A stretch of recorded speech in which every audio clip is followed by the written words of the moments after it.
እኔ ማሰልችቻለሁ መስለኛል። እና አሁን ግን እውነቴን ነው የምለው በቃ የውስጥ መድከም አለ አይደል እንደዛ ይሰማኛል።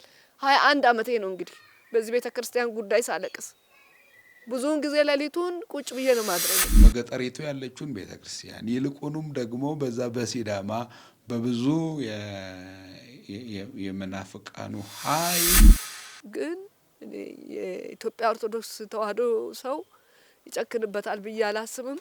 በዓለም ላይ ያሉ በሙሉ ይሄንን እንትን የሚያዳምጡ ይርዱኝና ይሄ ቤተክርስቲያን አልቆ እንደ ሌሎቹ ቤተክርስቲያናት አገልግሎት ሲሰጥ 21 አመት ነው ያለቀስኩት። በዚህ ሲያመኝ ሁሉ ሰጋለሁ እንደው ሳላየው ውስጡ ቅዱስ ቁርባን ሳልቀበል እግዚአብሔር ተወስደኛለህ ይሄንን አታድርግ ብዬ ማዝንበት ጊዜ ወይዘሮ አስቴርም ይሄንኑ ቦታቸውን በመስጠትና በራሳቸው ጥረት በሌሎችም እገዛ ሀገረ ስብከቱን ፈቅዶ ለተቋም እየተሰራ ያለ ቤተክርስቲያን ነው። የማይደረገውን ነገር ግን አድርገው በአሁን ሰዓት እኔ በሳቸው ጥረት የቤተክርስቲያን እየተገለገለ ነው ያለውና ከዛም በላይ መስጠት ብቻም አይደለም ምናልባት ቤተክርስቲያን ላይ ቦታውን ሰጥቶ ለቤተክርስቲያን መስሪያ ይሁንልኝ ብሎ ሳይት ፕላን ወይም ፕላን አስረክቦ መሄድ ቀላል ነው።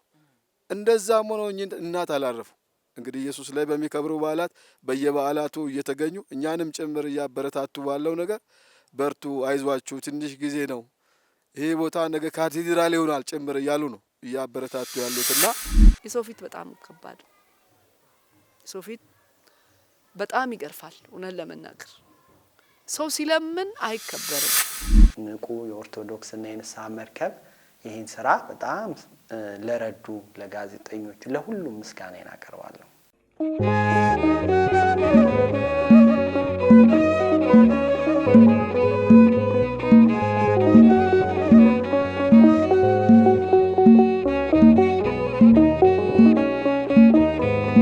ቤተክርስቲያንን ሊያፈርሷት የሚጥሩ ብዙ ቢሆንም ሊሰሯት፣ ሊያንጿት፣ ሊያስውቧትና ሊያስጊጧት የሚፈልጉ እጅግ ብዙ ናቸው። ቤተክርስቲያንን ብዙዎች ሊሰሩ ቢያስቡም የሚሰሯት የሚያንጿት ግን እግዚአብሔር የፈቀደላቸው ቤቴን አንጹ የተባሉ ምርጦች ናቸው። ታላቁ መጽሐፍ የተጠሩት ብዙዎች ናቸው፣ የተመረጡት ግን ጥቂቶች ናቸው እንዳለው ብዙዎች ለክርስትና የተጠሩ ቢሆኑም ከክርስቲያኖች መካከል ደግሞ ቤተ መቅደስን የሚያንጹ ልዩ ምርጦች አሉ። በዳዊት አማካኝነት የሰለሞን ሐሳብ ተፈጽሟል። ታላላቅ ኢትዮጵያውያን ቀሳውስት እንጠቅስ ከነገስታቱ ከመኳንንቱ ጋር እየተጋደሉ እስከ ጊዜ ምጽአት ድረስ እንደማይፈርስ ቃል ኪዳን ያለውን ቤተ መቅደስ ያሳነጹ እንደነ ቅድስት ፍቅርተ ክርስቶስ ያሉ ቅዱሳን አንስትን እናገኛለን። ታዲያ ለዚህ ሁሉ መመረጥ ሀብትና ንብረትን ለእግዚአብሔር መስጠት አብይ ምክንያት ነው። ጥር 1 2014 ዓመተ ምህረት ሲዳማ ሀገረ ስብከት ውስጥ ወደሚገኘው ለኩ ኢየሱስ ቤተክርስቲያን ተገኝተን ቀረጻ አድርገን ነበር። በዚህ ቤተክርስቲያን እጃችንን በአፋችን ያስጫነ ድንቅ ታሪክ ይዘን ለናንተ ለውድ ተከታታይ ቤተሰቦቻችን ማስቃኘታችን ይታወሳል። እሺ አመሰግናለሁ። እንኳን አብሮ አደረሰን። ስሜ መላከ ገነት ቀሲስ አብርሃም ሌራ ይባላል። የለኩ ገነተ ጽጌ ቅዱስ ጊዮርጊስና የዚሁ የደብረ ኢየሱስ ቤተክርስቲያን አስተዳዳሪ ነኝ። እሺ እንግዲህ ይሄ ቦታ ሲመሰረት እናታችን ወይዘሮ አስቴር ሰይፉ ከቤተሰብ በውርስ ያገኙትን ቦታ ለቤተክርስቲያን አገልግሎት ወይም ቤተክርስቲያን ቦታው ላይ እንዲሰራበት ከቤተሰብ የወረሱትን ቦታ ለቤተክርስቲያን ከሀገረ ስብከት ጀምሮ በተዋረድ አስረክቦ መጨረሻ ላይ ሰበካ ጉባኤው ተረክቦ በአሁን ሰዓት ለፊት ላይ እንደዚህ የተንጣለለ ህንጻ በሳቸው አቅም እንደ ሰውኛው ስናየው የሚቻል አይደለም። ነገር ግን እግዚአብሔር ኃይል ጉልበት አጋዥ ሆኗቸው እዚህ ቦታ ደርሶ በአሁን ሰዓት አገልግሎቱ እየሰጠ የሚገኝበት ሁኔታ ነው ያለው። የህንጻ ስራውም እጅግ በፈጠነ መልኩ ሊታሰብ በማይችል መልኩ እየሄደ ያለበት ሁኔታ ነው ያለው። ጥሩ ነው። እንግዲህ አንድ ቤተክርስቲያን ሲመሰረት ወይም አንድ ቤተክርስቲያን ሲሰራ ትልቁ አገልግሎቱ በአካባቢው ላሉ ምእመናን አገልግሎት እንዲሰጥበት ነው። እናታችን ቤተክርስቲያኑን ከበጎ አድራጊዎች ጋር ሰርተው እዚህ ለኛ ካስረከቡ ጊዜ ጀምሮ እኛ ቤተክርስቲያኑን ተረክበን በአሁን ሰዓት በውስጥ ያሉ ሙሉ በሚባል መልኩ የአገልግሎት ሁኔታው እየተካሄደ ነው ያለው። ያው እንግዲህ እናታችንን እኛ በተደጋጋሚ ሁል ጊዜም በአውደ ምሕረት እያስመረቅን ነው። ምስጋናው፣ ጭብጨባው፣ እልልታው ብዙ አይጠቅምም። በይበልጥ ለሳቸው ትልቁ የሚጠቅማቸው ምርቃን ነውና ከኛም አልፎ እኛ በልጅነትም በክህነትም አንደበታችን እየመረቅናቸው ነው ያለነውና በእውነት የእሳቸው በአንደበትም መግለጽ አይቻልም። ምክንያቱም በዚህ ዘመን ላይ ምን ያህል ወይም የገንዘብ የሀብት ነገር ምን ያህል እንደሚያሳሳ እናውቃለን። ነገር ግን በዚህ ዘመን በተለይ በዚህ ዘመን ላይ እንግዲህ ውርስን የሚያህል ነገር ለቤተ ክርስቲያን አንስቶ ማስረከብ ማለት እጅግ እጅግ በጣም ከባድ ነው። የማይቻለውን ነገር ችለው የማይደረገውን ነገር ግን አድርገው በአሁኑ ሰዓት እኔ በእሳቸው ጥረት የቤተ ክርስቲያን እየተገለገለ ነው ያለውና ከዛም በላይ መስጠት ብቻም አይደለም። ምናልባት ቤተ ክርስቲያን ላይ ቦታውን ሰጥቶ ለቤተ ክርስቲያን መስሪያ ይሁንልኝ ብሎ ሳይት ፕላን ወይም ፕላን አስረክቦ መሄድ ቀላል ነው። እንደዛም ሆኖ እናት አላረፉ። እንግዲህ አሁን እንደምታዩት ቤተ ክርስቲያኑ ያለበት ሁኔታ አይታችኋል።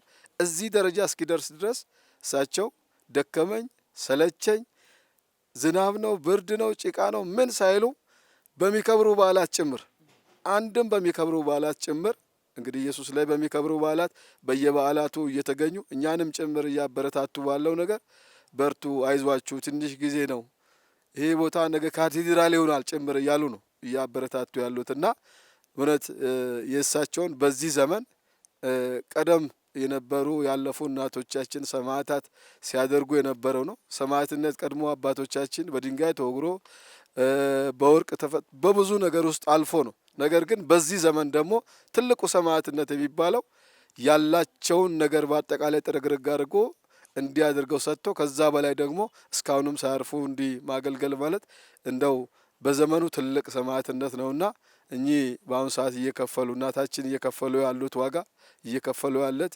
የሰማዕትነት ዋጋ በእውነት እጅግ በቃላትም የሚለካም የሚገለጽም አይደለም እና እስከ ዛሬ ድረስ 5 ሳንቲ ጎረቤቱም ሆነ እኛም ሆነ ሳንሰጣት እስካሁን ሰዓት በእግዚአብሔርና በሷ እርዳታ ለዚህ ደርሷል። እናመሰግናታለን። በጣም እኔ በበኩሌ አመሰግናታለሁ። አላንድ እርዳታ ከራሱ ከኢየሱስ ጋር ሆና ከራጉኤል ጋር ሆና ታዲያ በሲዳማ ክልል የሲዳማ ጌዲዮ አማሮና ቡርጂ ሀገረ ስብከት ሊቀ ጳጳስና የቅዱስ ሲኖዶስ ዋና ጸሐፊ የሆኑት ብፁዕ አቡነ ዮሴፍና የቅዱስ ሲኖዶስ ምክትል ጸሐፊ አባ አብርሃም ስለ ወይዘሮ አስቴር ሰይፈ የስራ እንቅስቃሴ የሚሉን ነገር ይኖራልና እነሆ ብለናል። በስመ አብ ወወልድ ወመንፈስ ቅዱስ አሐዱ አምላክ አሜን። እናንተም እዚህ መጣችሁ የንቁ ሚዲያ ኢንተርቪው ለማድረግ ስለመጣችሁ በጣም እኔም እጅግ አድርጌ አመሰግናለሁ። አሁን በዋናነት በሲዳማ ሀገረ ስብከት ውስጥ ስላለው ለኩ ኢየሱስ ቤተክርስቲያን ስራ ላይ እንዳለ ስራው ተጀምሮ ያው በ2010 ዓመተ ምህረት ስራው ተጀምሮ እስካሁን በሂደት ላይ እንዳለ ያለ ቤተክርስቲያን ነው። የቤተክርስቲያንም የተጀመረውም ደግሞ በወይዘሮ አስቴር ሰይፉ ይመር በሳቸው ጥረት እየተሰራ እሳቸው በማስተባበር ብዙዎችን በመጠየቅም እንዲሁ አካባቢው ባለው ህዝብም በሀገረ ስብከቱም በሁሉም በመተባበር እየተሰራ ያለ ቤተክርስቲያን ነው። በዋናነት ግን እንዲሰራ እንዲያልቅ ቦታቸውንም ሰጥተው እያሰሩ እየጠየቁ ያሉት ወይዘሮ አስቴር ሰይፉ ይመር ናቸው። ወይዘሮ አስቴርም ይህንኑ ቦታቸውን በመስጠትና በራሳቸው ጥረት በሌሎችም እገዛ ሀገረ ስብከቱን ፈቅዶ እንደተቋም እየተሰራ ያለ ቤተክርስቲያን ነው። በዋናነት ግን ዛሬ ምንድነው ይሄ ቤተክርስቲያን ማለቅ ስላለበት ከተጀመረ ጊዜ ጀምሮ በጅምር ላይ ነው ያለው። እርዳታ ይፈልጋል። የሰዎችን እገዛ ያስፈልገዋል። የሰዎችን እገዛ ስለሚያስፈልግ ወይዘሮ አስቴር ብቻቸውን መስራት አይችሉም። ሰዎች ምን ሊረዷቸው ይገባል። ሁሉም ሰዎች ሲባል ምንድነው ኢትዮጵያውያን በሙሉ እርዳታ የማድረግ ማንኛውም ሰው እርዳታ በማድረግ ቤተክርስቲያን እንድትሰራ ምንድነው በሚጠፋውና በሚያልፈው ነገር ሀብት ያልፋል፣ ገንዘብም ይጠፋል። ግን ቢሰሩበት ቤተክርስቲያን ቢሰሩበት በጎ ነገር ቢያደርጉበት ደግሞ ታሪክ ይሆናል። በሚጠፋ ነገር የማይጠፋ ነገር ሰርቶ ማለፍ ያስፈልጋል።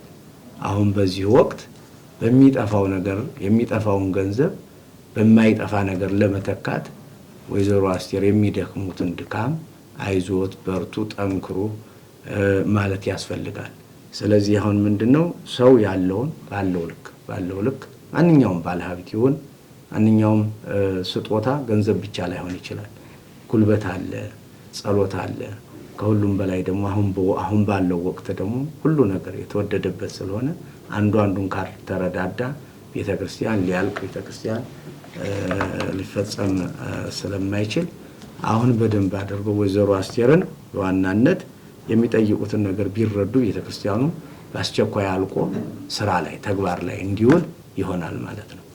እና አሁን ባጭሩ እንደው ጠቅለል ባለ መንገድ ሲጠቃለል ምንድነው የተወደዱ ኢትዮጵያውያን በሙሉ ኢትዮጵያውያን በጎ አድራጊዎች ኢትዮጵያውያን እናቶች አባቶች በዚህ በአዲስ አበባም ሆነ በሲዳማም ሆነ በተለያዩ ሀገር የሚኖሩ በውጭ ሀገርም ሊሆን ይችላል ይሄንን የሚሰሙ የሚያዩ ይሄ ቤተክርስቲያን ተሎ አልቆ ወደ አገልግሎት እንዲገባ ህጋዊ አካውንትም ካለው ሚዲያ ላይ ሆኖ ያንን አካውንት በመጠቀም ገንዘብን በመላክ አይዟችሁ በማለት ለመተባበር ይሄ ቤተክርስቲያን አልቆ ወደ ስራ ላይ መግባት መቻል አለበት።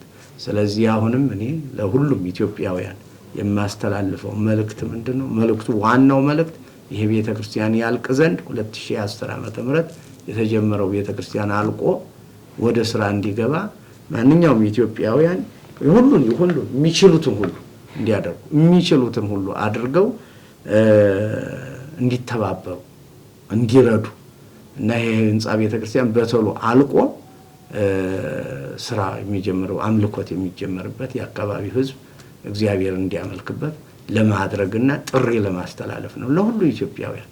እና አሁንም ይህንን ሚዲያ የሚሰሙ የሚደርሱ ሁሉ ኢትዮጵያውያን ሁሉ ይህንን በመስማት ወይዘሮ አስቴርን በመርዳት ሁላችንም በሀገረ ስብከታችን እኛም ኃላፊነት አለብን እየተከታተልንም እናስፈጽማለን። ይህንን የሰሙ ሁሉ እርዳታ እንዲያደርጉ ጥሪያችንን በቤተ ክርስቲያን ስም እናስተላልፋለን። እና ዋናው መልእክቱ ይሄ ይመስለኛል። ይዛል መልካም በለኮ ኢየሱስ ቤተክርስቲያን ከምስረታው በፊት የነበረውን ሂደት እንቅስቃሴ አውቃለሁኝ። እኔ ወደዚህ ወደ ቅድስት ሥላሴ መንፈሳዊ ኮሌጅ ከመምጣቴም በፊት በዛው አካባቢ በለኩ ጊዮርጊስ እና ቅዱስ ሚካኤል ቤተክርስቲያን ከተማው ላይ ባሉ በሁለቱ አብያተ ክርስቲያናት በስብከተ ወንጌል እዛው አገለግል ነበርና ከ21 ዓመት አካባቢ ወይም ከ20 ዓመት በፊት አካባቢ ነው ይሄ ጥያቄ የተነሳው። ማስታወሰው ነው ወይዘሮ አስቴር ያው ከቤተሰቦቻቸው ያገኙትን ውርስ ለቤተክርስቲያን መገልገያ እንዲሆን በቦታው ላይ ስብሐተ እግዚአብሔር እንዲነገርበት ቤተክርስቲያን እንዲታነጽበት ቦታውን ለቤተክርስቲያን መስጠታቸውን በረከታቸው ይድረሰንና በብዙ በገጠሪቱ ቤተክርስቲያን በብዙ ይደክሙ የነበሩት አባ ዜና ገብርኤል በሳቸው በኩል የሐሳብ በወቅቱ ለነበረው ለሰው ከጉባኤ መቅረቡን አባ ዜና ገብርኤልም አይ ቲንክ እኔም ደውለው በጉዳዩም ላይ እንደው አማክረውኝ እንደነበር አስታውሳለሁ። በወቅቱ እኔም በግሌ በጣም ትልቅ ደስተኛ ነበርኩኝ። አካባቢው ህብረተሰብ በቦታው ቤተክርስቲያን መተከሉ በትልቅ ደስታና በበጎነት የተቀበለው እንደሆነ አስታውሳለሁ። ነገር ግን እንደው በተለያዩ ምክንያት አሁን እንደው እንዲህ ነው ብለን ልንገልጸው በማንፈልገው ምክንያት ቤተክርስቲያኑ ስራ ከመጀመሩ ዘግይቷል ማለት ነው። ለ7 ዓመት ያህል በተለያዩ ምክንያት መቼም እንዲህ ያለው ትልቅ በጎ አገልግሎትና መንፈሳዊ ነገር ሲነሳ ያው አብሮ የሚነሳ የጠላት ሀሳብ አሰራርም ይኖራል። አንድም ደግሞ የእግዚአብሔር ፈቃድም ጊዜው ነው። እግዚአብሔር በጊዜ ስለሚሰራ ወቅቱና ጊዜው ያም ስላልነበረ በዛ ምክንያት ጉዳዩ ዘግይቶ ከዛ በኋላ ነው እኔም ወደ ትምህርት ቤት መጥቼም ስለነበረ ቤተክርስቲያኒቱ ያው ተጀመረ። ከዛም በኋላ ግን በየክረምቱም የትምህርቴን እስከምጨርስ በየክረምቱም ማሳልፈው እዛም ስለነበረ በዛ ያለውን እንቅስቃሴ ለመመልከት ይችያለሁኝ እና ቤተክርስቲያኒቱ ያው በዚህ መልክና በዚህ ሁኔታ ነው የተከፈተው ማለት ነው። ማለት ምስረታው የተጀመረው የማስታውሰውና ነው። ከዚህ ጋር መቼም እዛ አካባቢ ያለው አገልግሎት ፈተናውም ያው ትልቅና ከባድ ነው። ስለዚህ በዛ ላለው ቤተክርስቲያን ያው ሁለቱ ቤተክርስቲያናት ነው ያሉት፣ ጊዮርጊስ ነው መሀል ላይ ነው ያሉት፣ ሚካኤል ደግሞ በጣም ያለ ስለነበረ በዛ አካባቢ ላሉ በቅርብ ለአቅመ ደካማዎች አገልግሎቱም ደግሞ በጣም በቅርበት ለመድረስ በተለይ ወቅቱ ደግሞ በጣም ፈታኝ ከመሆኑ የተነሳ ትውልዱም እንደዚህ ረጅሙን ነገር እንደቀደሙት አባቶች አድካሚውን ነገር እንትን ለማለት በጣም የሚቸገር ስልቹ እንደሆነ ብዙ ነገር ነው ያለና ከዚህ አንፃር በቅርብ ቤተክርስቲያናት መተከላቸውና መብዛታቸው ከምንም በላይ ጠቃሚና አስፈላጊ ነገር ነው። በዛ ዙሪያ ያለው የቤተክርስቲያን የፕሮቴስታንቱን አዳራሽ ቁጥር ብንል ከዚህ የሚነጻጸር አይደለም። እኛ በዛ ከተማ 3 ቤተክርስቲያን ነው ያለው። የፕሮቴስታንቱን እዛ ጋር ብናይ ግን ከ30 በላይ ያለበት ሁኔታ ነው። እንቅስቃሴው በዛ ነው መጠን ነው እንትን ያለውና ስለዚህ በእውነት በእግዚአብሔር ሐሳብ በእግዚአብሔር ፈቃድ እግዚአብሔር በመረጣቸው ለዚህ ነገር በለያቸው በእነ ወይዘሮ አስቴር በኩል የኢየሱስ ቤተክርስቲያን በከተማው ላይ 3ኛ ቤተክርስቲያን ሆኖ አገልግሎት ከተጀመረ በርግጥ ቆይቷል። በመቃኞ ቤተክርስቲያን አሁን ደግሞ ያለው ሕንጻውን ቤተክርስቲያን በጥሩ መልክ ማለት ነው ለትውልድ ሊሻገር በሚችል መልኩ የአካባቢውንም ገጽታ በሚመጥን በሚገነባ መልኩ ቤተክርስቲያኒቱ በእውነት በእነሱ ድካም በእነሱ ጥረት አሁን ወደ ጉልላት አካባቢ እየደረሰ ያለበት ሁኔታ ነው ያለው እና በዚሁ እግዚአብሔርን አመሰግናለሁ። መልካም ያው ቤተክርስቲያን ያለ እግዚአብሔር ፈቃድ ማንም ሊሰራ አይችልም። ሰው ስለፈለገ ስለወደደ ቤተክርስቲያን ሊሰራ አይችልም። ለዚህ አብነት የሚሆነን የዳዊት ሕይወት ነው። ዳዊት የእግዚአብሔር ቤተ መቅደስ ለመስራት ፈልጎ ነበር፣ ተነስቶ ነበረ። ነገር ግን እግዚአብሔር አንተ አይደለም የምትሰራልኝ ልጅ ሰለሞን ነው ብሏል። ስለዚህ ቤተክርስቲያን የሚታነጹት እግዚአብሔር በመረጣቸው የእግዚአብሔር ቅዱሳን የእግዚአብሔር ሰዎች ነው። በሰዎች ነው ማለት ነው። በአንድም በብዙም ሊሆን ይችላል ማለት ነው እና ይሄ እግዚአብሔር ፈቃድ ነው፣ የእግዚአብሔር ሐሳብ ነው። በዚህ ውስጥ ለነ ወይዘሮ አስቴር እግዚአብሔር ፈቀደ። ለሰለሞን የፈቀደ መቅደሱን እንዲሰራ የፈቀደ እግዚአብሔር ደግሞ በዚህ ዘመን ደግሞ ለዚህ ክብር፣ ለዚህ እድል፣ ለዚህ ተልእኮ እግዚአብሔር መረጠ ማለት ነው እና ስለዚህ እንደተባለው ቀላል አይደለም። ቤተክርስቲያንን የመስራት ያህል ቤትን የመስራት ያህል እንዲህ ቀላል አይደለም። ፈተናው እጅግ ሰፊ ነው ማለት ነውና በዚህ ዓለም ላይ ከዓለም ያልሆኑ ሰዎች የሚሰሩት ስራ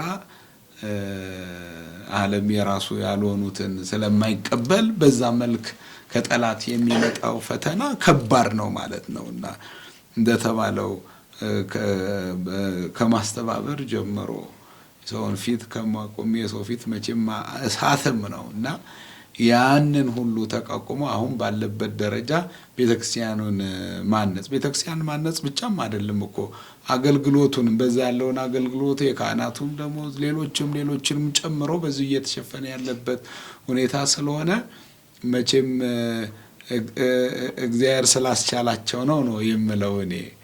እንደው በሰው ሰውኛ እውነት የሚቻል አይደለም። እጅግ በጣም ከባድ ነው። ቤተክርስቲያንን የሚያል ትልቅ ነገር መስራት አሁን ባለበት ደግሞ ትንሽ አይደለም። ቤተክርስቲያን ግዙፍ ቤተክርስቲያን ነው፣ ትልቅ ቤተክርስቲያን ነው። ስለዚህ ይሄንን አሁን በዚህ ባለበት ደረጃ የሆነበት ምክንያት ከወይዘሮ አስቴር ጋር እግዚአብሔር ስላለ ነው። በስራቸው እሱ እየቀደመ ሞገስ እየሆናቸው አብሯቸው እየሰራ ነው። በእርግጥ መጽሐፍ የሚለው ይሄ ነው። እግዚአብሔር ቤትን ካልሰራ እኮ ሰው በከንቱ ነው፣ ሰራተኛ በከንቱ ነው የሚደክመውና ስለዚህ ለዚህ ክብር የመረጣቸው ለዚህ አገልግሎት የጠራቸው እግዚአብሔር ከነርሱ ጋር ስለሆነ በሰው የማይቻል የሚመስለውን በሰው የማይቻል በዛ አካባቢ አይደለም በአንድ ሰው በአንድ ግለሰብ አስተባባሪ ቀርቶ በዛ በአካባቢ ባለው ምዕመናን እንኳን ቤተክርስቲያን ለመስራት ከባድ ነው።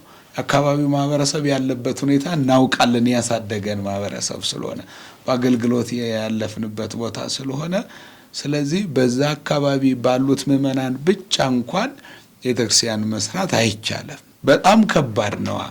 አሁን ጊዜው ወቅቱ ወጪውም ትልቅ ከመሆኑም የተነሳ ነገር ግን እንዳልነው ኢየሱስ ክርስቶስን ስለያዙ በስሙ ስለሚመላለሱ ስሙ ደግሞ አያሳፍርም። ስሙን ይዘው የጠየቋቸው ሰዎች በጎ ምላሽ እየሰጧቸው ከዛንም በላይ ደግሞ የሚፈትን በጣም እንዳልነው ይህንን የማስተባበር ስራ ከባድ ነው ማለት ነው እና ብዙ ነው ፈተናው፣ ብዙ ነው። ያንን ሁሉ ፈተና እንዲቋቋሙ ኃይል ጉልበት የሆናቸው እግዚአብሔር ነው እና በዚህ ሁሉ እንደዚህ አይነት ምርጥ ሰዎችን ደግሞ በዘመናችን ማየታችንም ደግሞ ትልቅ ለቤተክርስቲያናችን ትልቅ ተስፋ ነው። በዚህ እግዚአብሔር እናመሰግናለን። በእውነት እግዚአብሔር አለው ማለት ነው። እንዲህ አይነት ድብቅ ሰራዊት ማለት ነው ለራሱ ያዘጋጀው ለበጎ ስራ ለመልካም ስራ የሚጠቀምባቸው ብዙ ሰዎች አሉ ማለት ነውና ስለዚህ የለኩን አካባቢ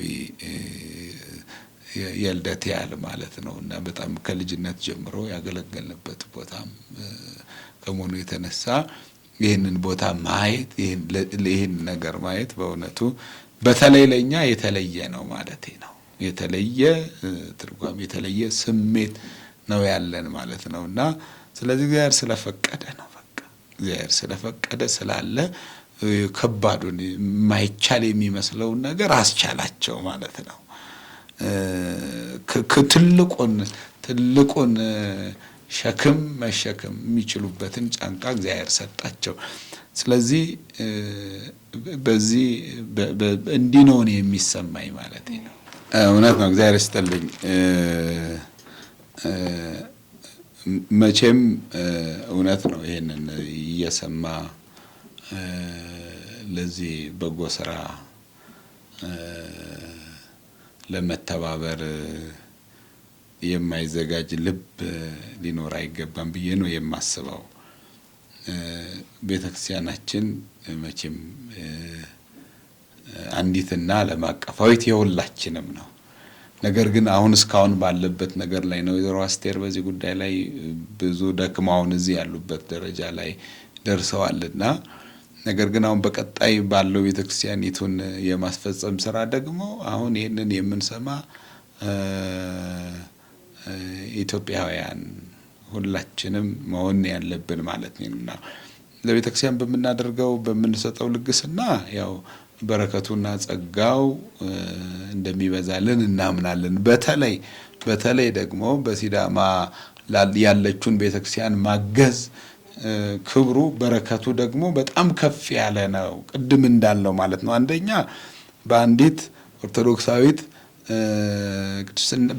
በወይዘሮ አስቴር እዚህ ደረጃ ከደረሰ አሁን ደግሞ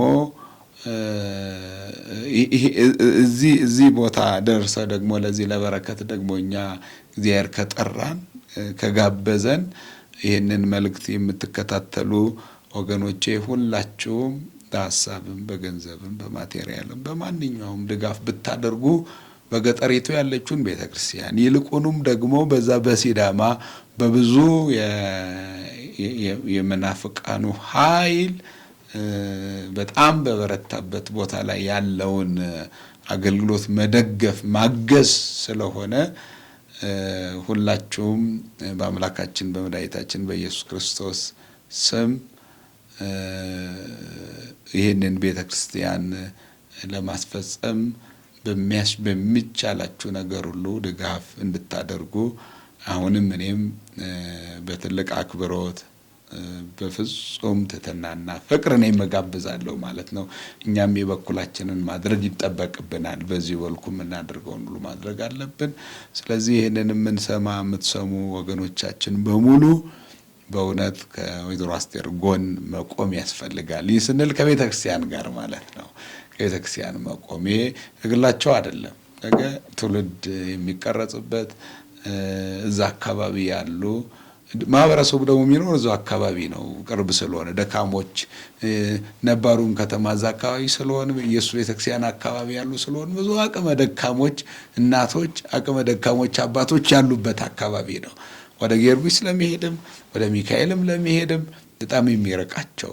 ስለዚህ ቢያንስ ለነሱ የነሱን ድካም እንኳን ለመቀነስ የነሱን ድካም እንኳን ለማገዝ ቤተክርስቲያኑ ቶሎ ተጠናቆ ወደ አገልግሎት ቢሄድ በእውነት ለቤተክርስቲያኒቱም ክብር ነው፣ ለቤተክርስቲያኒቱም ትልቅ ድል ነው። በዛ ያለውም መንፈሳዊውን እንቅስቃሴ ከማገዝ በላይ በዛ ያሉት ምዕመናንን ማነቃቃት ስለሆነ ማለት ነው። ሕንጻው ቤተክርስቲያኑ በራሱ አስተማሪ ስለሆነ ያ ቤተክርስቲያን እዛ አካባቢ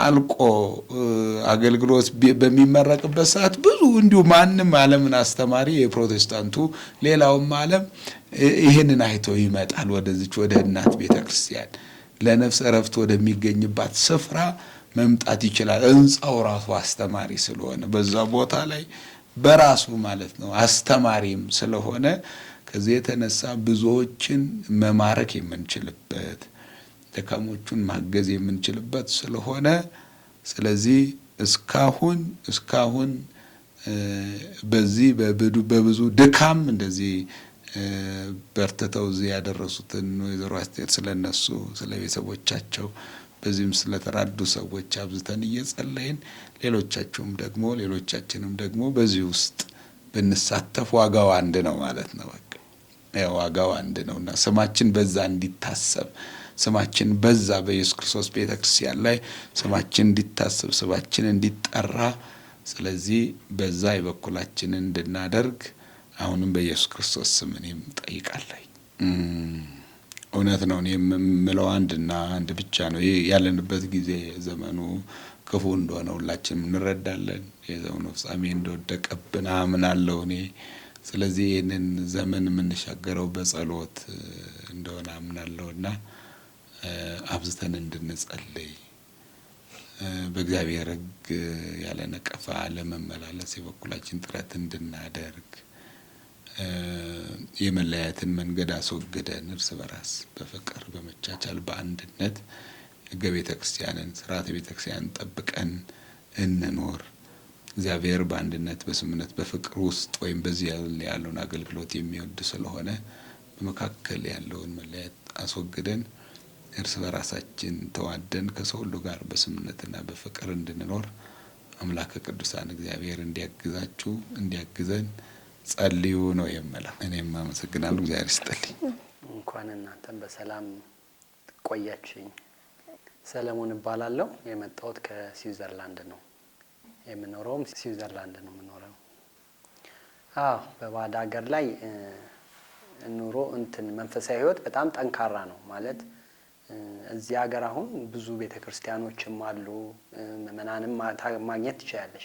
እዛ ሀገር ግን ማግኘት ስለማችል ሁሉም ሰው የጸሎት ቤት አለው እና ብዙ ጠንካራ ሰዎች አሉ ብዬ እገምታለሁ።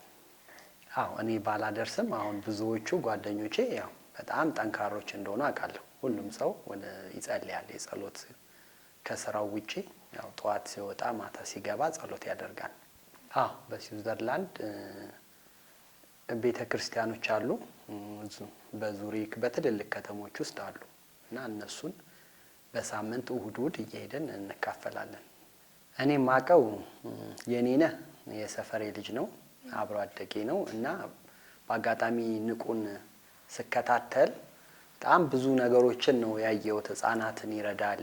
በቃ ከማስበው በላይ ነው ንቁን በዚህ ሰዓት እየገረመኝ ያለው። ማለት እድገቱን ሳይሆን ከሌሎች ሚዲያ በጣም እንትን እያለ ነው፣ ተደራሽነቱ እየጨመረ ያለ ይመስለኛል። ምክንያቱም ህጻናት ሲረዱ ያለው አብያተ ክርስቲያን በጣም ብዙ ተሰርተዋል እና እኔም ራሱ የአባል ነኝ አሁን ያንን ካየው ጀምሮ እና ብዙ ነገሮችን እኔም በግሌ እየረዳው ነው። አዎ በጣም በጣም አሁን ጓደኞቼ ለምሳሌ እንደ ኩዩ ኢየሱስ ከዛም በፊት የነበሩትን ብዙዎቹን ማለት ነው። ለምሳሌ እኔ አዲስ አበባ የመጣው ጊዜ ጎጆ አርሴማ ሄጄ ማለት ነው በጣም የምታሳዝን ነበረች። በዛ ወቅት መጥቼ ለሚዲያው ለየኔነህ ለወልደ ገብርኤል ከተናገርኩ በኋላ ግን ያቺ ቤተክርስቲያን በአጭር ጊዜ ነው የተሰራችው እና ከዛ በኋላ ለሚዲያው ለንቁ ያለኝ ፍቅር ሆነ እንትን እየጨመረ ነው የመጣው። ምክንያቱም ያችን ቤተክርስቲያን ባይኔ አይቻታለሁ። በጣም ረጅም ጊዜ ሊሰሯት አልቻለም፣ ግን በዚህ ሚዲያ ከተላለፈ በኋላ በአጭር ጊዜ ነው የተሰራችው እና በጣም ሚዲያው በእውነት ሊመሰገን ሊረዳ ይገባል ብዬ አስባለሁ።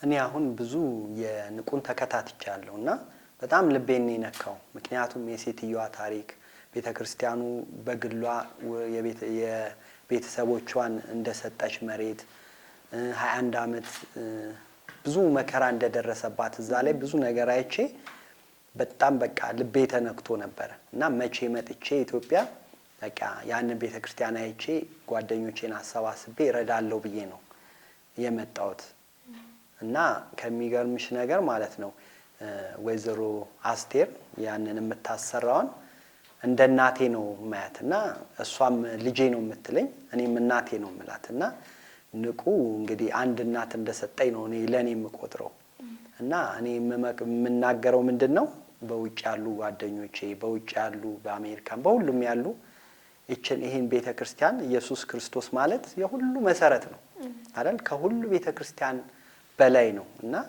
በዛ ቦታ ላይ ደግሞ አዋሳ ማለት እዛ ያለበት መናፍቅ የሚበዛበት ሌላ ሃይማኖት የሚመለክበት ሀገር ነውና ከሌላው በተለየ መልኩ ማለት ነው ይሄን ቤተክርስቲያን ተረባርበን መጨረስ አለብን።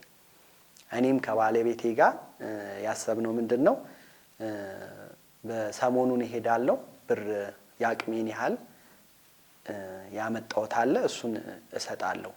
ይሄን ደግሞ እንዳደርግ ያደረገኝ ያው ንቁን ተከታትዬ ነው እና ንቁን በዚህ አጋጣሚ አመሰግናለሁ። እንደኔ በጣም በጣም ትልቅ ጥቅም አለው ብዬ አስባለሁ። ምክንያቱም እዛ ቦታ ላይ የሚረዳ የለም ማንም 21 አመት ነው ያ ቤተክርስቲያን የፈጀውና ኢየሱስ ክርስቶስ ከሁላችንም ከምንም በላይ ነው። ስለዚህ ያንን ቤተክርስቲያን በቃ ማለቅ አለበት። ሁላችንም ያለንን ነገር ተረባርበን እንጨርሰው ነው የምለው። እኔ ልክ እንትኑ እንደተለቀቀ አየሁት በዩቲዩብ እና ወዲያውኑ ደወልኩላት ለወይዘሮ አስቴር ደወልኩኝ አወራና በቃ ቤተሰብ ነው የሆነው። አቤቷ ይጃለው ጋብዛኛለች እና አንቺ ነው ምላት በቃ ለምን በቃ የኔ እንደ እናቴ ነው ማያት እና ለምን ለእግዚአብሔር ይሄንን የሚያደርግ በዚህ ዘመን የራሱን መሬት የሚሰጥ በሌለበት ዘመን 21 አመት አንድ ቤተክርስቲያንን ለመስራት ውጣ ወረዱ ከባድ ነበር። በዛ ላይ የምታወራኝ እያለቀሰች ነው ይሄን ቤተክርስቲያን እባካችሁ እርዱኝ ጨርሱልንና በጣም በጣም በቃ ልቤ የተነካበት ቤተክርስቲያን ነውና ሁላችሁም በእግዚአብሔር ስም የምለምነው ይሄን ቤተክርስቲያን እንጨርሰው ነው የምለው። በዚህ አጋጣሚም ንቁ የኦርቶዶክስ እና የንስሐ መርከብ ይሄን ስራ በጣም ለረዱ ለጋዜጠኞች ለሁሉም ምስጋናዬን አቀርባለሁ።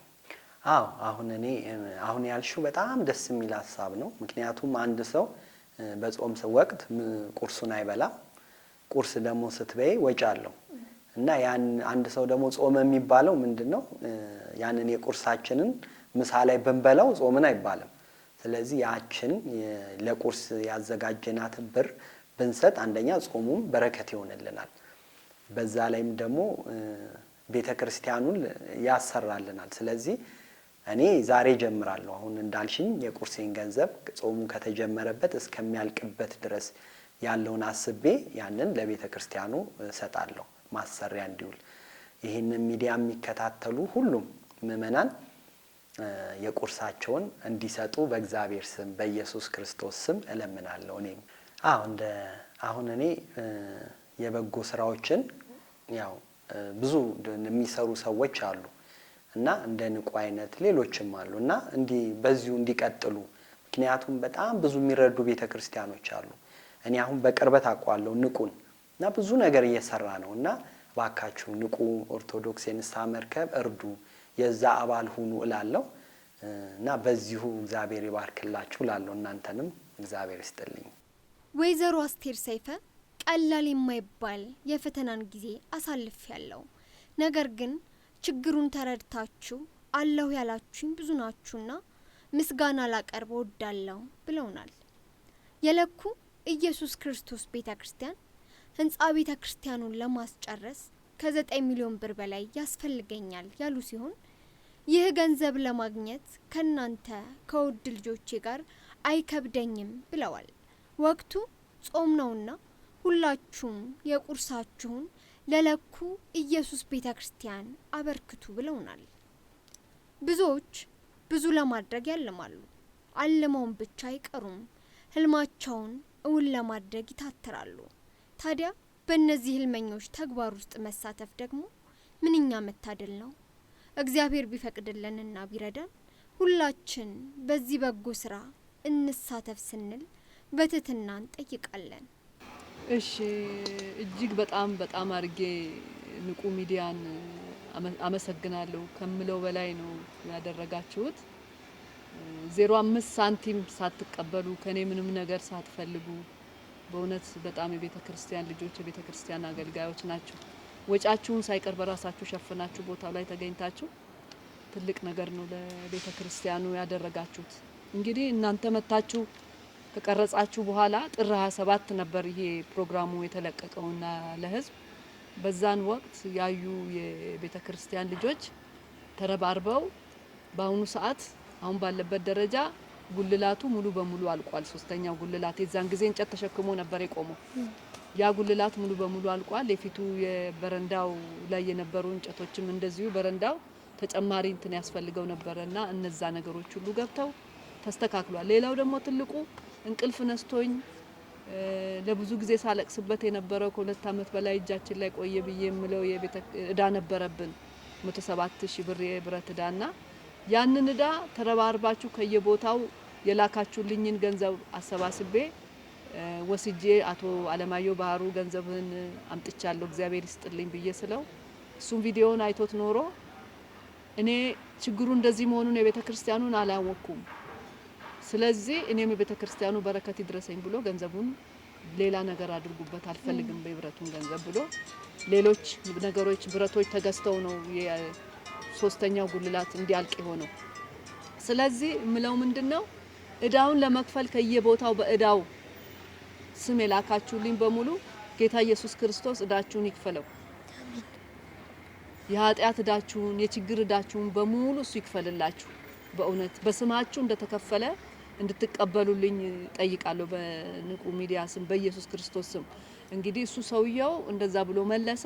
የእናንተን ደግሞ ሙሉ በሙሉ ወደ ብረቶቹ አስገብተን ሶስተኛው ጉልላት በእናንተ ተሰርቶ አልቋል። እንግዲህ የረዱ ብዙ ሰዎች ተጋግዘው ረድተውን አሁን ያለበት ደረጃ ደስ የሚል ነው። ሶስተኛው ጉልላት ማለቁ ትልቁ ስራ ማለት ነው። እንግዲህ ይሄ አሁን ያለበት ደረጃ ይሄንን ነው የሚመስለው። እንግዲህ እውነት ነው ቤተክርስቲያን በግል መስራት በጣም ከባድ ነው። በግል መስራት ሲባል ኖሮሽ ከኪስ አውጥተሽ ምሰሪው ነገር ሲሆን ቀላል ነው። በግል ለምኖ መስራት ግን እውነት ነው እጅግ በጣም ከባድ እኔ የነበረኝ መሬቱ ነው በእጄ የነበረው እንጂ ሌላ ገንዘብ ጥሬ ገንዘብ የለኝም። እንደነገርኳችሁ መጀመሪያ ስጀምር ራሱ የአስራት ገንዘብ አንድ ብለን ስጀምርና ማውጣት ስጀምር ደሞዜ 540 ብር ገደማ የተጣራ ይደርሰኝ 54 ብር ነው በወር ማውጣው የነበረው ማለት ነው። እንግዲህ ያቺ ነች እየተጠራቀመች እንጂ ሌላ ነገር የለኝም እኔ እና እጅግ በጣም ከባድ ነው። አንደኛ ከባድ የሚሆነው እንደተባለው ሌላ ሰው አብሮ እኔም እሰራለሁ ብሎ የሚል ኃይል የለም። ሰው ሌላ ገንዘብ ከማዋጣ ባለው ብገለገል ብሎ የሚያስብ አይነትም ነው ይመስለኛል። ይሄንን እንኳን ለማለት አልደፍርም፣ ምክንያቱም ለሌላ ቦታም ሲያደርጉ ስለማይ። ነገር ግን በግል ስለተነሳው ደግሞ ሌሎች ብዙ ጠላቶችም የመጡት ለምን በግል መምጣቴ ይመስለኛል። ተባበሩ አብራችሁኝ እንስራ ስል አይደለም ቤተክርስቲያን ተሽጦ ለቤተክርስቲያን ይግባ ወይም ሌላ ነገር ይደረግበት፣ ቤተክርስቲያን የሚለውን ነገር አንሺ ነው የሚሉት የነበረው እና እውነት ነው። እጅግ በጣም ከባድ ነው። ኖሮት ከኪሱ አውጥቶ ለሚሰራ ሰው ምናልባት ላይ ከብድ ይችላል። ለኔ ግን ትልቅ ፈተና ነበር። በግል ገንዘብ ሳይዙ እየለመኑ መስራት ማለት። ነገር ግን ፍቃዱ የሱ ነውና የመድኃኔዓለም ነውና እንግዲህ የታዘዝኩትን መፈጸም ግድ ይለኛል። እሱ ባይፈቅድ ይሄ ነገር አይሆን። ላቁመውም ብዬ ሞክሬያለሁኝ እንደ ሰው ግን አልችልም። የማልችለው ለምንድነው? ውስጤ ያዘኛል። እንደገና እኔ ሌላ መንፈሳዊ ወይም የተለየ ኃይል አለኝ እያልኩ አይደለም የምናገረው። ይሄንን ተረዱልኝ። ግን እምለው በግድ ያስገድደኛል ውስጤ። ትቼው ማንቀላፋት አልችልም። እውነት ለመናገር ልረሳው አልችልም። በእያንዳንዱ እርምጃ በጸሎቴ ሰዓት ሙሉ የጸሎቴ እሱ ነው። ስተኛ እሱ ነው። ህልሜ እሱ ነው። በእውኔ እሱ ነው። ስለዚህ ፈልጌውም ሳይሆን እግዚአብሔር ስለወደደ ስለፈቀደ ለዚህ እንዲጨነቅ ስላደረገ አምላኬን አመሰግናለሁ። እና እውነት ነው በግል መንቀሳቀስ በባዶ ኪስ በጣም ከባድ ነው። እኔ ልጅ በጣም ከባድ። ከሰዎችስ የደረሱት ኮሜንቶች ምን ይመስሉ ነበረ? በጣም ጥሩ ነው። በርቺ፣ እግዚአብሔር ካንቺ ጋር ይሁን ብለው ብዙዎቹ በገንዘብም በጸሎትም እያገዙኝ ያሉት እግዚአብሔር ይመስገን። በተለይ እጅግ በጣም እንትን የሚለኝ 3 የእስልምና እምነት ተከታዮች ልከውልኛል። አንደኛው እንደውም ወደ 76,000 ብር ነው ያስገቡት እና በርቺ እግዚአብሔር ይርዳሽ ብለው አስገብተውልኛል። አንዲት ልጅም እንዲሁ አንዲት ሴት ልጅም እንደዚሁ ከአረብ ሀገር በስደት ነው የምኖረው። እምነቴ ሙስሊም ነው፣ ፈዲላ ትባላለች። እምነቴ ሙስሊም ነው፣ ግን እግዚአብሔር ይርዳን አግዝሻለሁ በምችለው ብላ እሷም እንደዚሁ በጣም የከበደኝ የእምነታችን ተከታዮች አሉ። በእርግጥ ኢትዮጵያ ውስጥ ይሄ የነበረ ነው፣ ክርስትና ለእስልምና፣ እስልምና ለክርስትና መረዳዳቱ እና እነኚህ 3 ሰዎች በጣም የተለየ ስሜት አሳድረውብኛል። ሌላው ደግሞ አንድ የፕሮቴስታንት እምነት ተከታይ ከካናዳ ዳንኤል የሚባሉ ወንጌላዊ ነኝ አሉ።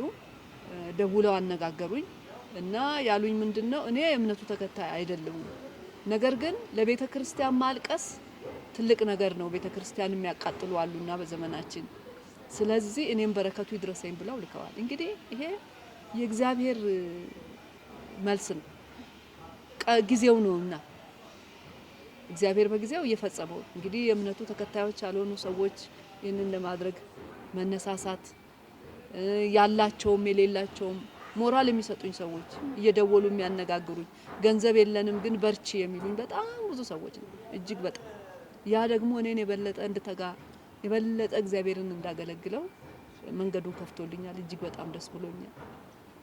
እሺ እንግዲህ አሁን እንደነገርኳችሁ እግዚአብሔር እድሜና ጤና ይስጣችሁ። መድኃኔዓለም እሱ ሁሉንም የረዱትን የተራዱትን በሙሉ እግዚአብሔር አምላክ እሱ በቸርነቱ ይጎብኝልኝ። በሰፊው እጁ ባወጡት እሱ ተክቶ ይስጣቸውና ጉልላቱ ኦልሬዲ ፍጻሜውን እያገኘ ነው ያለው። 3ኛው ጉልላት ትልቁ ስራችን እና ትልቁ ፈታኝ ብዙ ገንዘብም የጠየቀን እሱ ነበርና በምእመናን ትብብር እሱ አሁን ፍጻሜ ላይ ደርሷል። አሁን ግን የሚቀጥሉ ስራዎች አሉ። እንደነገርናችሁ ክረምቱ ከገባ እነኚህ የምናያቸው ነገሮች በሙሉ ይበላሹብናል። ብሎኬት እንዳያችሁት አምርተን የነበረውን እሱን እየደረደርን ነው። ወደ ላይ ስንወጣ ያስቀመጥናቸው እንጨቶች አሉ ወደ ላይ ለመውጣት እነሱ አንድ ላይ ጣራውንም ጨርሰው መውረድ ስለ ሌላ ወጪ እንዳናወጣ ማለት ነው።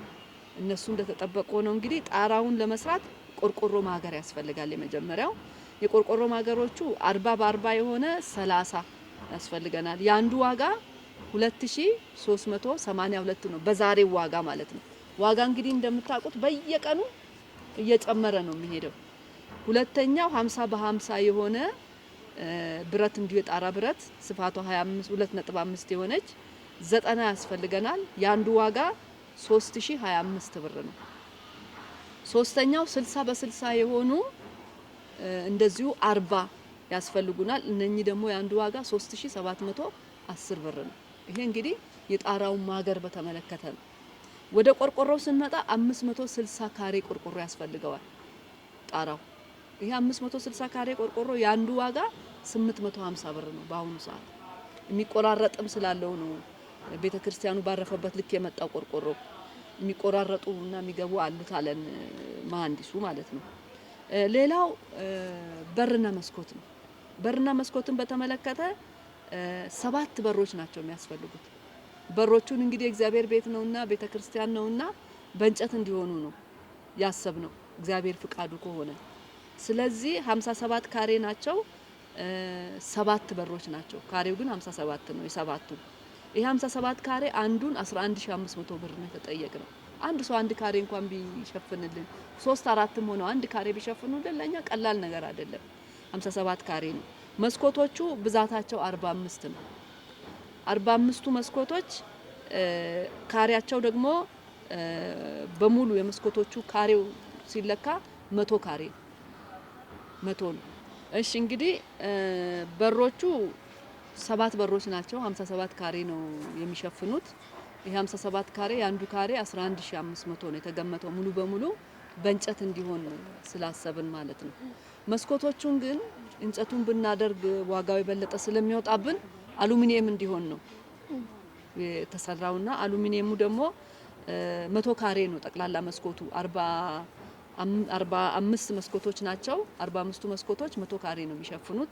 ይሄ 100 ካሬ የአንዱ ካሬ ዋጋ 7000 ነው። መስታወቱንም ምኑንም ችሎ የመስኮቱን ማለት ነው። ይሄ ነው። ወደ ግርግዳው ስራ ስንመጣ 520 ካሬ ነው ግርግዳው ከውጭ ያለው የውስጡን ሳይነካ ማለት ነው።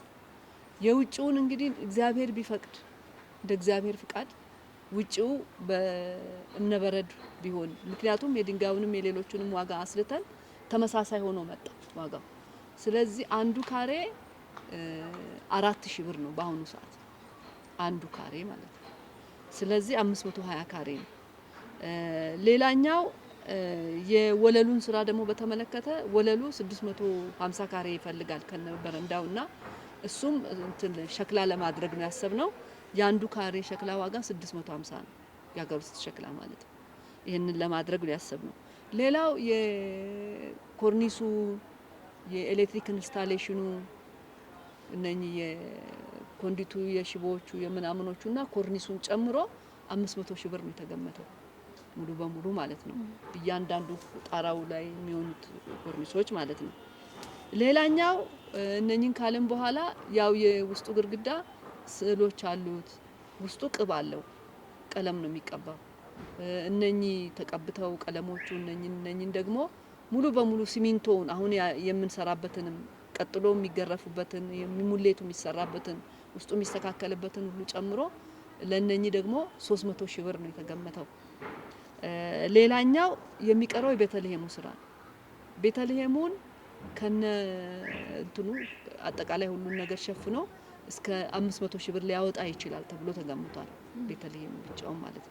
እንግዲህ እንደዚህ ሆኖ አጠቃላይ የኢትዮጵያ 9,166,900 ብር ይፈልጋል። አሁን በአሁኑ ገበያ ማለት ነው። የኢትዮጵያ ብር ነው ይሄ የኢትዮጵያ ብር ነው። እንግዲህ ይሄ ነው በአጠቃላይ አሁን የሚፈልገው ከዚህ በኋላ። ይሄንን እንግዲህ እንዴት ሆኖ ይገኛል የሚያውቀው መድኃኔዓለም ነው። አሁን እንግዲህ እቺን አብይ ጾም ሁላችንም ብንሆን ቁርስ አንበላም። እቺን የቁርሳችንን ብናጠራቅምና የቁርሳችንን ብንሰጥ የሚሰሙ ምእመናን በሙሉ የቁርሳቸውን ቢሰጡን እርግጠኛ ነኝ እኔ እቺን ነገር በአጭር ቀን ውስጥ እንሞላታለን ብዬ አስባለሁ። ምክንያቱም ዋጋ በየቀኑ እየወጣ ነው። በየቀኑ ነው የሚወጣው።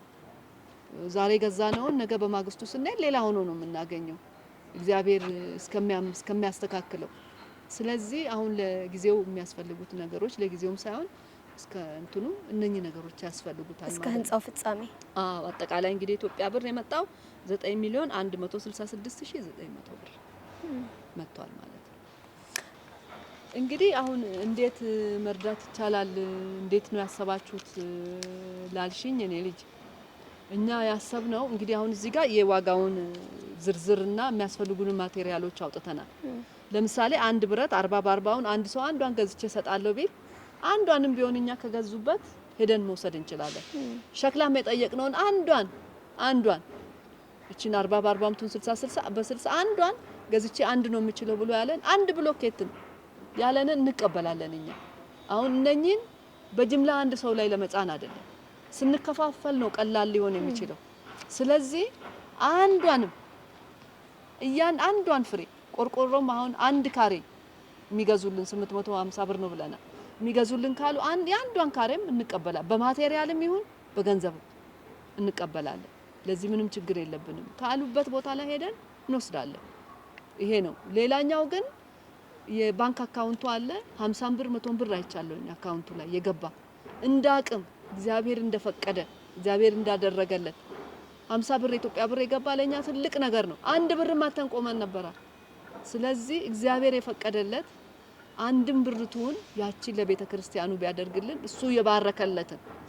ምክንያቱም የመበለቲቱን 10 ሳንቲም ነው እግዚአብሔር ባርኮ የተቀበለ እኛ ብዙውን አይደለም። እና እንደ ፍቃዱ እንደ ቸርነቱ እግዚአብሔር እንደፈቀደላቸው በማቴሪያል አንዷን ሲንግሏን እየገዙ ቢያግዙን ለኛ ትልቅ ነገር ነው። መስኮቱንም አሁን አንዷን እሰራለሁ ብሎ የሚልም ካለ 7000 ናት አንዷን። በሩም 11500 ነው። አንዱን ካሬን ይሸፍናለሁ የሚላል እንደዚህ ያደረግን መቀበል እንችላለን። ይሄ ነው ሐሳባችን። እሺ እኔም መቤት እንግዲህ በጣም ብዙ ናቸው የተረባረቡት። አሁን በተለይ ንቁ ሚዲያ ከለቀቀው በኋላ ከምጠብቀው ከምለው በላይ በሐሳብም በገንዘብም ከኔ በላይ እንቅልፍ አጥተው ሌሊት እየደወሉ ሁሉ የሚያናግሩኛል። እግዚአብሔር አምላክ በክርስትና ስማቸው ነው ያለው። ይሄንን እናንተ ያው መጨረሻ ላይ ቤተክርስቲያኑ ሲያልቅ ዝርዝራቸውን እናውጣ ስላላችሁኝ እንጂ ዛሬ ዝርዝራቸውን ማቅረብ ይችል ነበር። ነገር ግን ያው ሲያልቅ ቤተክርስቲያኑ አንድ ላይ ነገር ብላችሁ ስላላችሁኝ ነው በማለቁ ተስፋ ስላደረግን ማለት ነው። ስለዚህ እነዚህ ሰዎች በሙሉ በያሉበት እግዚአብሔር አምላክ እሱ በቸርነቱ ይጎብኝልኝ፣ በምህረቱ ይጎብኝልኝ። ጌታ ኢየሱስ ክርስቶስ በደሙ በስጋው ዕዳችንን ከፍሏልና ዕዳቸውን ይክፈልላቸው። ዕዳውን ለመክፈል ተረባረቡ። እንደገና ህንጻውን ለመስራት ተረባረቡ። እግዚአብሔር አምላክ ከፊታቸው ይቅደም። መውጣት መግባታቸው በሱ እጅ ይሁን። ቀኙ ተያዛቸው በያሉበት ዘራቸው ይባረክ። ይሄንን እላለሁ። ሌሎች ደግሞ እንደዚሁ በጸሎት የሚያግዙኝ እናቴ መኖክሲት ናት፣ እልፍነሽ ትባላለችና አልጋ ላይ ነው በአሁኑ ሰዓት ያለችው። ነገር ግን የጧት የማታ ጸሎት በጸሎቷ ታግዘኛ። እህቶቼም እንደዚሁ እህቶቼም ወንድሞቼም በጣም በጾምና በጸሎት ተግተው ነው የሚያግዙኝ። የስጋ እህትና ወንድሞቼ ማለት ነው። አቅም ኖሯቸው ለቤተ ክርስቲያኑ ማድረግ ባይችሉ በጣም በየድኩበት አብረውኝ ይሮጣሉ፣ ይከተሉኛል፣ ያግዙኛል፣ ይሮጣል ለማገዝ ይጥራሉና እግዚአብሔር በበረከት ይጎብኛቸው፣ ያስባቸው። ያው ቢኖራቸው ከኪሳቸው ማውጣት ያደርጉልኝ ነበርና በተለይ አንዷ እህቴ ጥሩ ወርቅ ትባላለች። በእንባም ጭምር ነው የምታግዘኝ በጸሎትምና እግዚአብሔር በያሉበት ይባርካቸው፣ ዘራቸው ይባረክ፣ ቤተሰባቸው ይባረክ። አንድም ወንድም አለኝ እንዲሁ ይድጋ ለማገልጋይ ነው። እሱም እንዲሁ በጣም ያግዘኛል። ተገኝ ይባላልና እነኚህን እግዚአብሔር አምላክ ይባርክልኝ። ሌላው ደግሞ ይሄንን ቤተክርስቲያን እንዳስበው ቦታው ለኔ መሰጠቱ ነው መነሻው።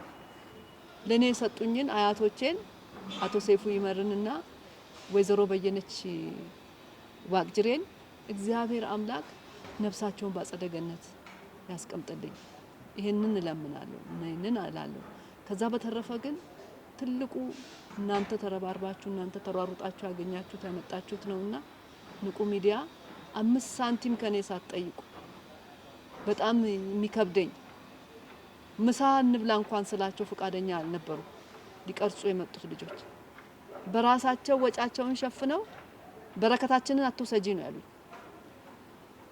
ይሄንን ሚዲያ እጅግ በጣም አመሰግናለሁ። እውነት ለክርስትና፣ እውነት ለቤተ ክርስቲያን፣ እውነት ለድሃ የቆመ ሚዲያ ነውና እግዚአብሔር እናንተን እድሜ ጤና ሰጥቶ ዘራችሁን ባርኮ የምትመኙትን ሁሉ አድርጎላችሁ እግዚአብሔር ያሳየኝ። ይሄንን ነው አመሰግናለሁ። እንግዲህ ቅድም እንዳልኩት ያደረጋችሁልን ሰዎች በሙሉ ዝርዝሩን ንቁ ሚዲያ ነው እንግዲህ ፍጻሜው ላይ በዝርዝር እናቀርባለን ተከታትለን የምንዘግበው ስለሆነ ብሎ ስላለኝ ነው። በያላችሁበት ከእምነታችን ውጪ ሆናችሁ የላካችሁልኝ የሙስሊም እምነት ተከታዮች፣ የፕሮቴስታንት እምነት ተከታዮች እጅግ በጣም አመሰግናለሁ። በጌታ በኢየሱስ ክርስቶስ ስም በያላችሁበት እሱ በበረከት ይጎብኛችሁ። አመሰግናለሁ። ይህ ንቁ የጸሎትና የንስሐ መርከብ ነው። ማህበራችን ቃለ እግዚአብሔርን በመላው ዓለም እንዲዳረስ እያደረገ ይገኛል። ኦርቶዶክሳውያን ሁሉ ባሉበት በበረከት ስራ ተሳትፈው የድርሻቸውን እንዲወጡ በመላው ዓለም በተለያየ ሁኔታና ቦታ ያሉ ኦርቶዶክሳውያን ለንስሐ ሕይወት እንዲበቁ በችግርና በጭንቀት ውስጥ ያሉ ከችግራቸው እንዲወጡ እግዚአብሔር የፈቀደላቸው ሁሉ ሌሎቹን እንዲያግዙ በማድረግ መንፈሳዊ ግዴታውን እየተወጣ ይገኛል። የዩቲዩብ ቻናላችንን ሰብስክራይብ በማድረግ ቤተሰብ ይሁኑ። ላይክ እና ሼር በማድረግ መንፈሳዊ ግዴታውን ይወጡ። የሰማይ ቤቶን በሚጠፋው ዓለም ላይ ይስሩ። ንቁ የጸሎትና የንስሐ መርከብ ነው።